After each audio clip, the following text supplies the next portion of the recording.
Hello everyone, welcome back to Pharmacy Burner. In the following slides, we're going to learn about the platelets and formation of the clot, which include introduction, formation of the platelets, hemostasis, two important words thrombocytopenia and thrombocytosis, and then functions of the platelets. So we will start from some basic introduction. Platelets are also known as thrombocytes. They are small colorless and non-nucleated discs of diameter around 2 to 4 micrometre. So platelets को हम thrombocytes भी कहते हैं जो कि colourless होती है और इनके स्ट्रक्चर के अंदर न्यूक्लियस जो है वो एब्सेंट होता है. इनका जो डायमीटर होता है वो 2 से 4 माइक्रोमीटर का होता है. The cytoplasm in platelets contain numerous cytoplasmic granules including blood clotting substance और blood clotting factor. So normal cells की ही तरह प्लेटलेट्स के साइटोप्लाज्म में भी ग्रैन्यूल्स होते हैं जो कि है endoplasmic reticulum, mitochondria, microtubules, microvesicles, microfilaments, protein, enzyme and hormones. उसके अलावा इसके अंदर केमिकल सब्सटेंसेस भी होते हैं जिनमें से मेनली ब्लड क्लोटिंग सब्सटेंस या ब्लड क्लोटिंग फैक्टर्स होते हैं. About a third of platelets are stored in spleen for emergency purpose. So most of the platelets का जो पार्ट होता है वो स्प्लीन के अंदर स्टोर होता है जो कि इमरजेंसी कंडीशन में रिलीज होता है. मीन्स किसी पेशेंट को बहुत ज्यादा इंजरी होती है तो उस कंडीशन में स्प्लीन से रिलीज होकर ब्लड के अंदर मूव करते हैं जो कि इंजरी की साइड पे रीच आउट करके क्लॉट फॉर्मेशन के प्रोसेस में हेल्प करते हैं. The life span of platelets is around 8 to 12 days. सो जो लाइफ स्पैन होता है प्लेटलेट्स का वो 8 से 12 दिन का होता है. उनके बाद इनका डिस्ट्रक्शन हो जाता है या फिर ये डिस्ट्रॉय हो जाती है जो कि फर्दर स्प्लीन के अंदर ही होती है. सो ये जिस रेट से डिस्ट्रॉय होती है उसी रेट से इनका प्रोडक्शन या फॉर्मेशन भी होता रहता है बॉडी के अंदर. Now formation of platelets. Platelet का फॉर्मेशन कैसे होता है? Thrombopoietin releases from liver which stimulate production of platelets. So thrombopoietin एक हार्मोन होता है जो कि किडनी और लिवर के अंदर प्रेजेंट होता है. सो मेनली ये लिवर के अंदर होता है, वहां से रिलीज होता है तो प्रोडक्शन ऑफ प्लेटलेट्स को स्टिमुलेट करता है.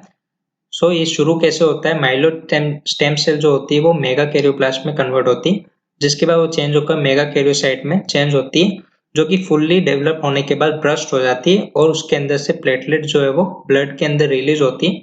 सो इनका मोस्ट ऑफ द जो पार्ट होता है वो स्प्लीन के अंदर स्टोर हो जाता है और कुछ पार्ट जो है वो ब्लड सर्कुलेशन में कंटिन्यूअसली मूव करता रहता है जो कि इंजुरी की कंडीशन में क्लॉट फॉर्मेशन के प्रोसेस में हेल्प करता है. नाउ हीमोस्टेसिस क्या होता है?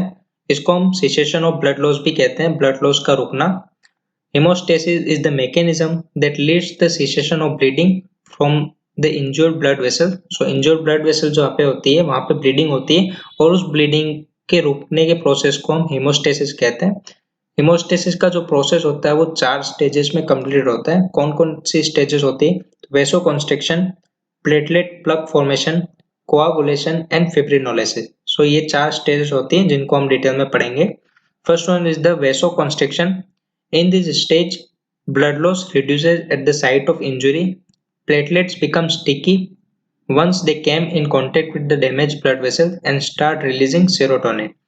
सो इंजुरी की साइड पर जब प्लेटलेट्स अटैच होती है तो वो स्टिकी में चिपचिपी हो जाती है और सीरोटोनिन को रिलीज करती है जिनकी वजह से वहां पे जो ब्लड लॉस जो हो रहा होता है वो धीरे धीरे कम होने लगता है. Next one is the platelet plug formation. Platelets on the site of injury binds on each other and releases adenosine diphosphate. So platelet जो इंजुरी की साइड पे होती है वो एक दूसरे से अटैच हो जाती है और एडिनोसिन डाइफॉस्फेट को ये रिलीज करती है विच अट्रैक्ट मोर प्लेटलेट्स जो कि और भी ज्यादा प्लेटलेट्स को उस साइट पर अट्रैक्ट करती है to form temporary cell.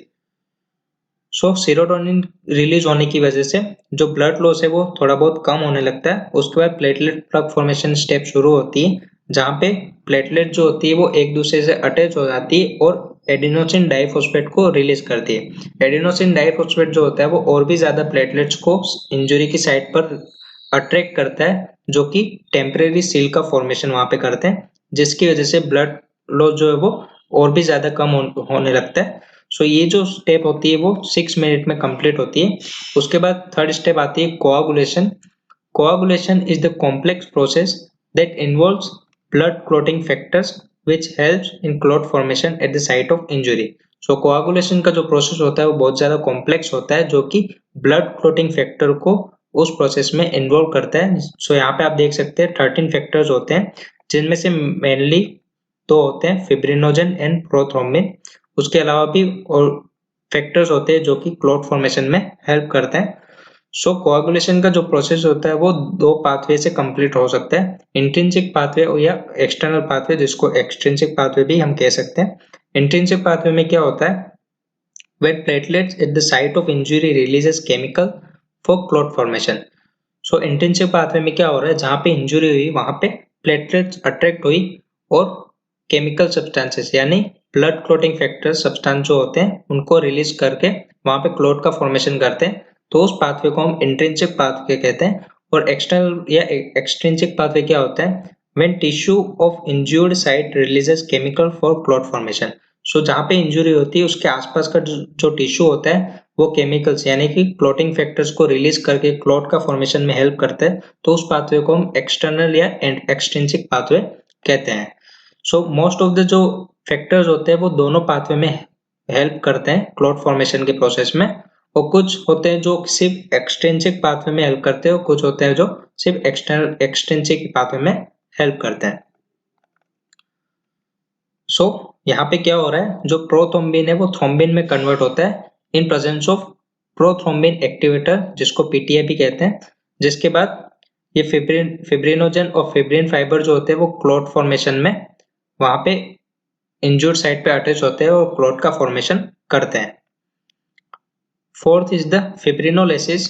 Once the clot has formed, the process of removing the clot and healing the damage blood vessels begins. So एक बार जब क्लॉट का फॉर्मेशन हो जाता है तो हीलिंग का प्रोसेस शुरू हो जाता है, और एक बार जब हीलिंग कंप्लीट हो जाती है तो वहां पे बना हुआ क्लॉट जो है वो धीरे धीरे रिमूव होने लगता है.